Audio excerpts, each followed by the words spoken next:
Go over the books, and they're just finding crazy shit. In Japan, I had no idea that they had made the sarcophagus covers in Japan that were exactly the same as the ones they made in Egypt. And in a place, there is supposed to be zero connection between ancient Japan and ancient Egypt. In 2016, the famous Chinese geochemist Sun Weidong quoted Sima Qian's description of the topography of the Xia Empire, traditionally regarded as China's founding dynasty, dating from 2070 to 1600 BC. Northwards, the stream is divided and becomes the 9 rivers. Reunited, it forms the opposing river and flows into the sea, wrote Sima Qian in his first-century historiography. In other words, the stream in question wasn't China's famed Yellow River, which flows from west to east. There is only one major river in the world which flows northwards. Which one is it? The professor asked. The Nile, someone replied.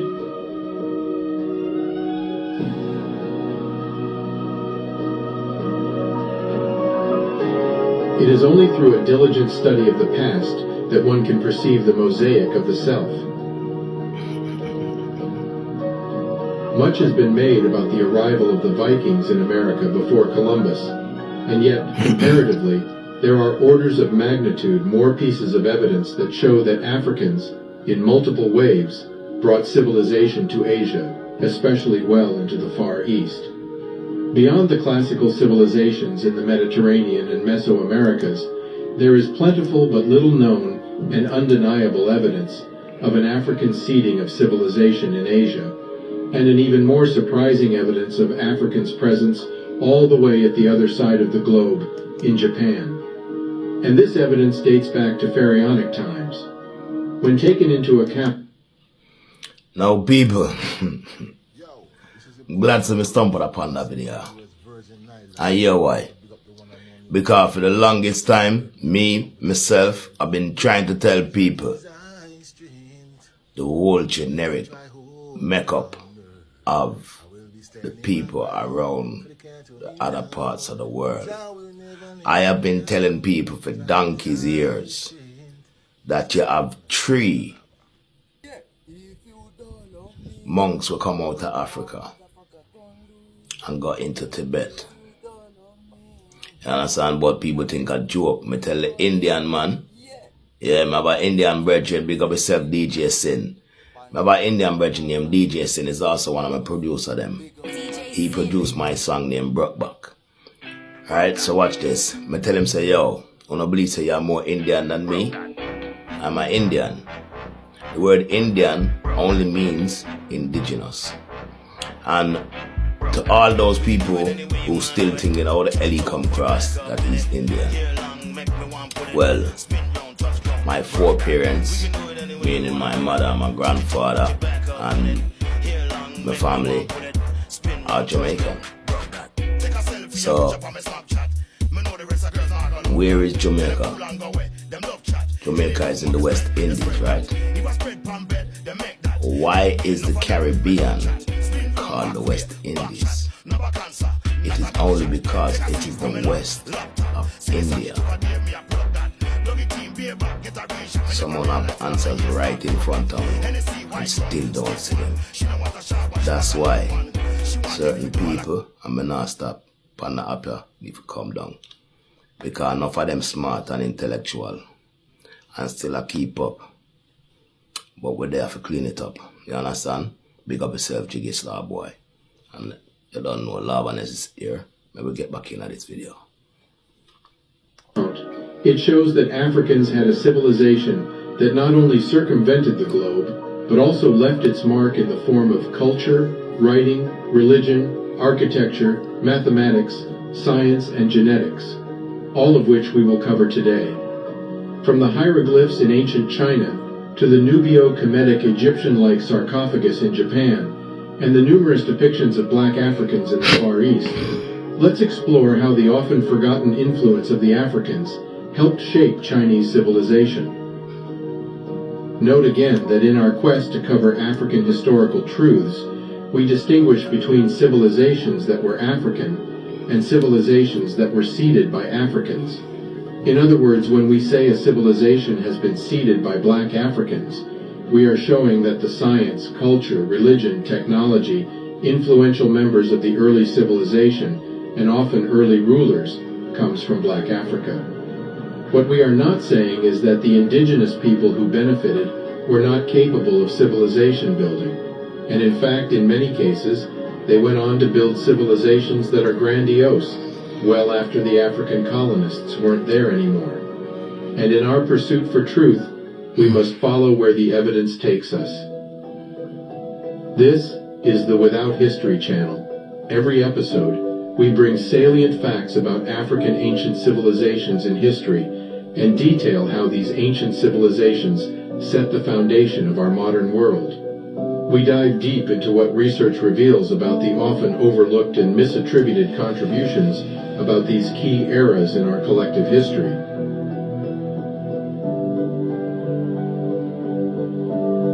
This channel would not exist without the invaluable support of our benefactors. As the Ashanti proverb goes, no contribution is too small. You can find various ways to support us in the video description. You will also find a multitude of sources for those that like to dive deeper into these subjects. Now, massive, you hear those things, right? Now, enough people don't like the truth, you know. And the truth is an offense to those who will never accept it. But they have to accept it. Alright? So the next time you meet a Chinese man, or a Japanese man, or a European man, no matter where him come from, you see when them come with them sly remarks, and them sly digs, and you know the famous one, why don't you go back to where you come from? Well, more fool you. No matter which part of the earth you walk, or we grace it first. You understand? And that is nothing discriminative towards any other human being. You understand? Because we're all one human. But people have been looking high and low for what they perceive to be this Almighty God. Well, the creator of all creation create we. And creation create we. We sit upon a throne as gods. So the next time you are looking for a God, remember, we are what you're looking for. And I know that too. Alright? Now I could get back in it.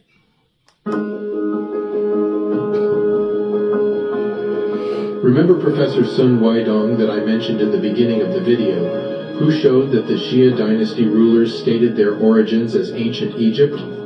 Well, Sun also showed that China's Bronze Age technology, widely thought by scholars to have first entered the northwest of the country through the prehistoric Silk Road, actually came from ancient Egypt.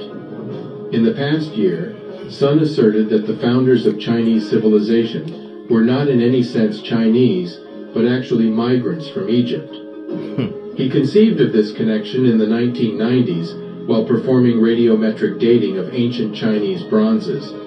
To his surprise, their chemical composition more closely resembled those of ancient Egyptian bronzes than native Chinese ores. Isn't that telling that the radiometric signature of the bronze that happens to have significantly contributed to China's earliest founding dynasty, that signature is not Chinese, nor of the surrounding region. It is not European, and it is not random, but it is from Africa. This shows that the technology revolution that sparked the Chinese story came from Africa. And we will later on see that it is not just metallurgy that the Africans brought with them, but also writing religion and culture. There is another civilization that bears signs of African seeding, and it is the most Eastern civilization.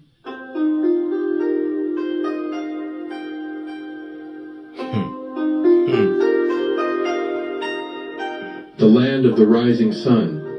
The early African influence here shows how far the reach of the ancient African civilization was. In the book Encounter with... Hold on. You see, before them even talk anything about Japan. I want people to understand. You see the Benin tribe, yeah? The Benin tribe, they have a language which is so similar to Japanese and the Chinese, right? That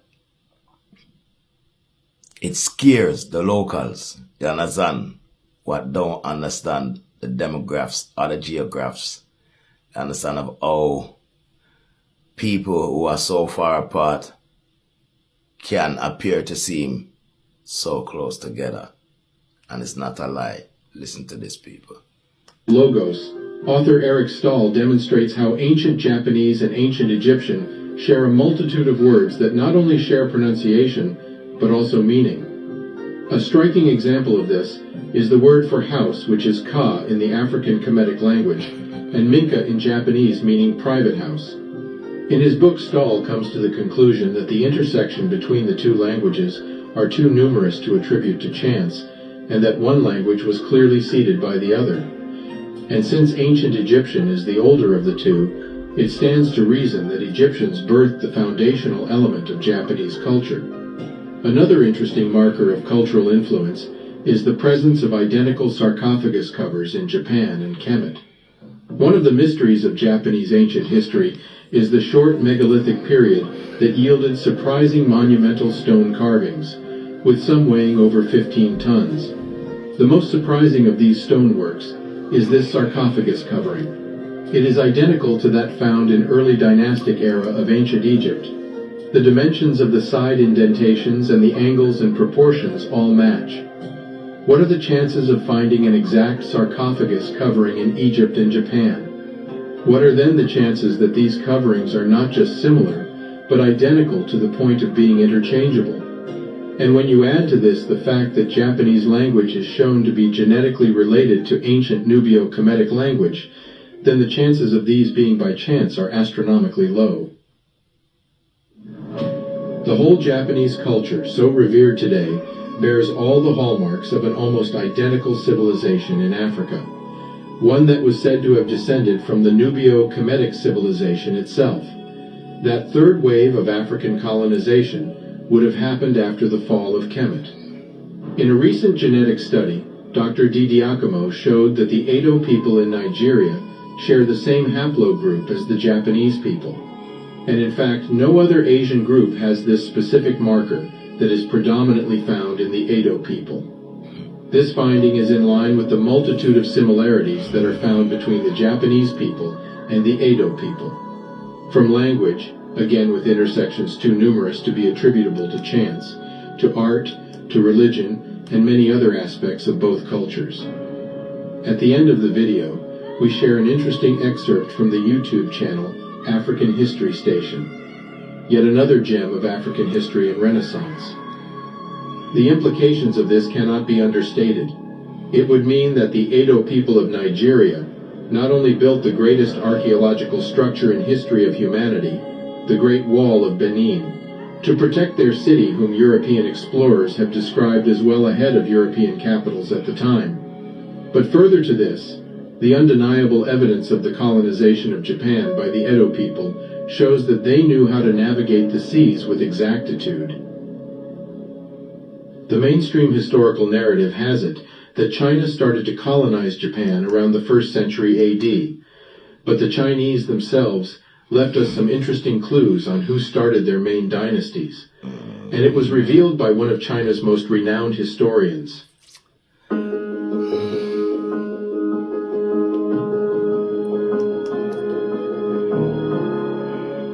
We have seen previously how those who sparked the Bronze Age in China, the dynasty called the Xia, came from Africa, to their own admission, and the archaeological evidence shows it too. But in the Shang dynasty, we see a second equally massive and influential wave of Africans coming to China to establish what we now know as the Shang dynasty, the dynasty that brought pretty much all the hallmarks of what we now associate with ancient China.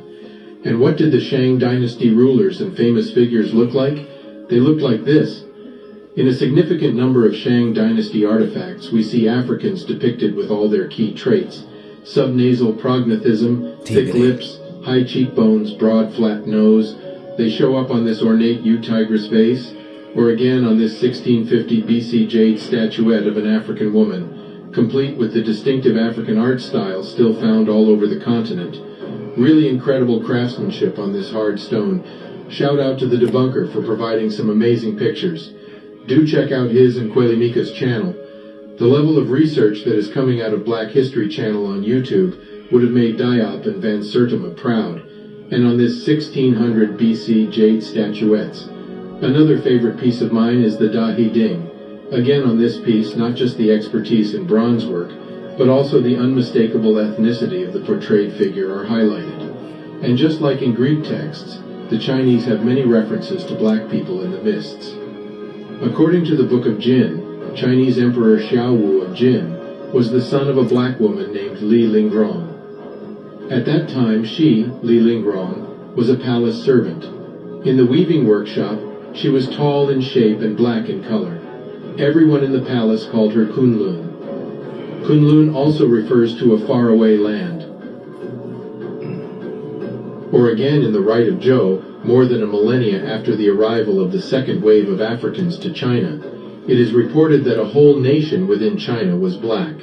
Quote, "At the second place is rivers and lakes, Sichuanzhe. Its animals are scaly, its plants are oily, and its people are black and oily." End quote. And they also show up in archaeological skeletal remains in large numbers from the Xia, First Dynasty in China, to the Shang, Second Dynasty in China, before eventually being replaced by the Zhou, Third Dynasty in China. It is this last dynasty that was Mongoloid in type, and that came to replace all previous population types in China.